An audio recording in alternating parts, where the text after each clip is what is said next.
రైతు రుణమాఫీకి తెలంగాణ కేబినెట్ ఆమోదముద్ర వేసింది.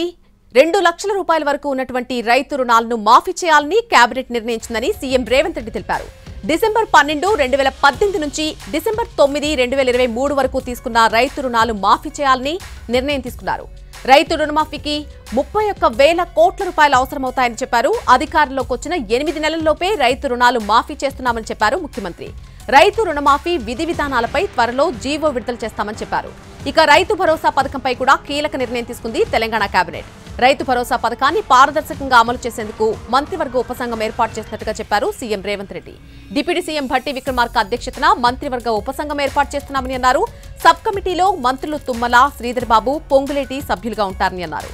సబ్ కమిటీ రైతు సంఘాలు కమిటీలతో పాటు అందరితో చర్చించి రైతు భరోసాకి విధి విధానాలు రూపొందిస్తుందని అన్నారు.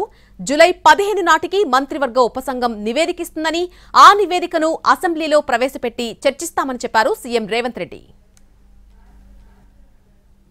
ఇచ్చిన మాట ప్రకారం 2 లక్షల రూపాయల రుణమాఫీ చెయ్యాలి.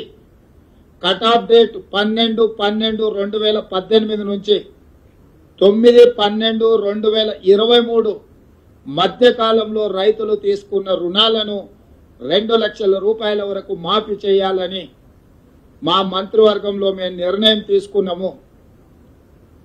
ఈ రుణాలు మాఫీ చేయడానికి దాదాపుగా 31,000 కోట్ల రూపాయలు అవసరమవుతున్నది.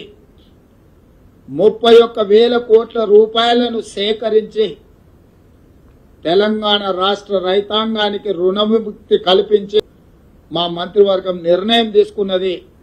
ఆ ప్రకారం ఏకధాటిగా 2 లక్షల రుణమాఫీ చెయ్యాలని మేము నిర్ణయం తీసుకున్నాం. ఇచ్చిన మాట ప్రకారం